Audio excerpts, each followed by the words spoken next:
Welcome to Foxtecc. If you're having trouble downloading WhatsApp on your iPhone, there could be a few reasons behind it. Some are simple fixes, while others go a bit deeper. Let's go over all the possible causes and how to solve them. First, check your internet connection. Try switching between Wi-Fi and mobile data to see if that helps. Sometimes a weak or unstable connection can prevent the App Store from downloading apps properly. If that's not the issue, consider refreshing the App Store by making sure your iPhone is running the latest version of iOS.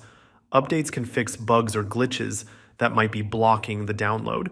If your iPhone is already up to date and you still can't download WhatsApp, check your storage, go to Settings, then General, and tap on iPhone Storage. If your device is low on space, it won't be able to install new apps. Try deleting unnecessary files or apps to free up some storage. Another possible reason could be restrictions applied to app downloads. If screen time settings are enabled, they might be blocking the installation.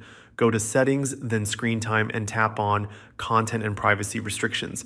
Make sure app downloads are allowed. If restrictions are turned on, they could be preventing WhatsApp from installing.